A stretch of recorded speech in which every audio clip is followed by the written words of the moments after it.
boys in the KC-135 tankers have been waiting to refuel the tactical fighter bombers en route to their targets.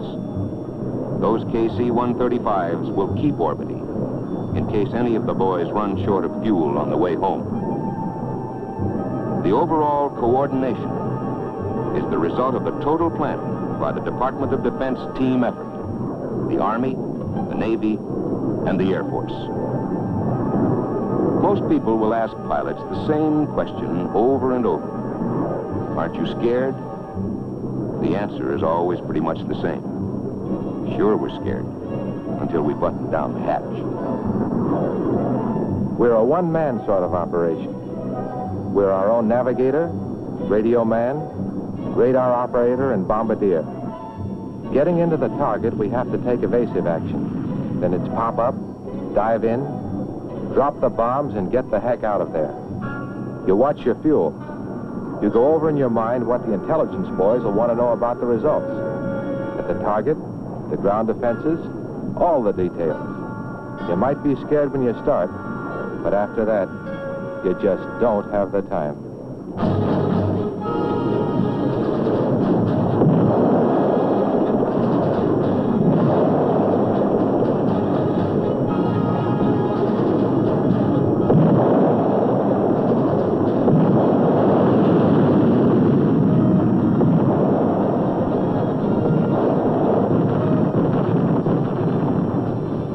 Results, positive.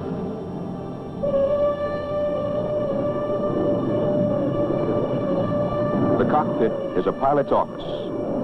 Management of that office must be as precise and efficient as the complex instruments with which it is equipped. One flight of many flights, and there isn't a combat pilot who doesn't know it. Every bullet, every gallon of oil, every mortar stopped north of that 17th parallel can mean the life of 1 man, 10 men, 100 men south of that parallel.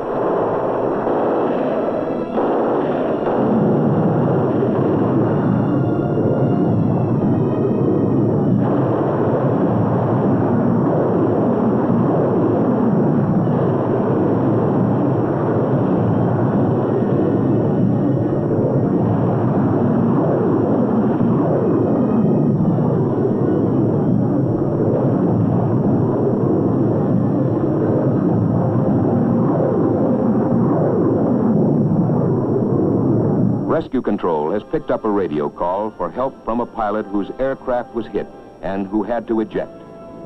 He has contacted the Jolly Greens and given them a fix on the downed pilot's approximate position.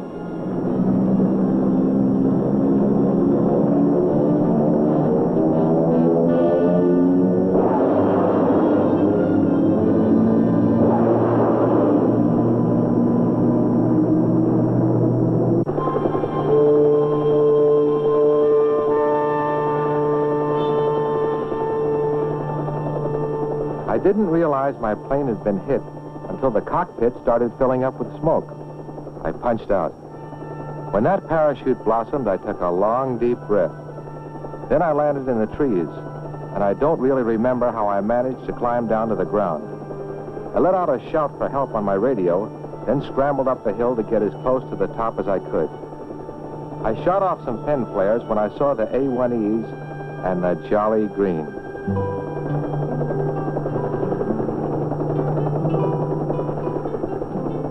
It's hard to put into words exactly how I felt when I knew the Jolly Green was going to get me out. Let's just say I prayed a little, on my own account, and for those guys of search and air rescue. 100 missions to be flown. It's good to know you're not alone. If a shrapnel stump means I have to jump, then the Jolly Green will pick me up clean. Till 100 missions I myself have flown.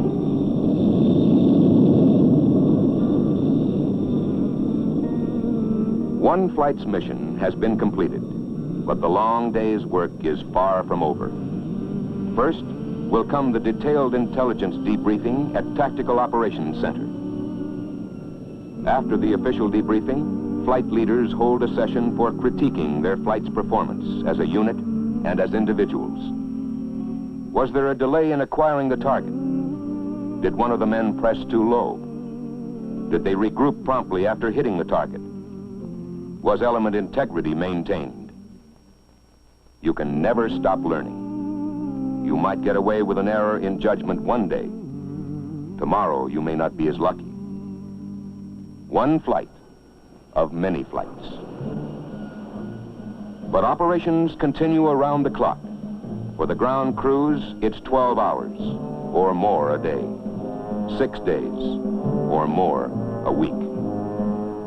It could be drudgery if every man on the ground didn't know and understand that they are the ones who make it possible for those who fly to complete their missions. It's about 13:30 hours now, 1:30 in the afternoon of a day like every other day. Another flight takes off on another mission.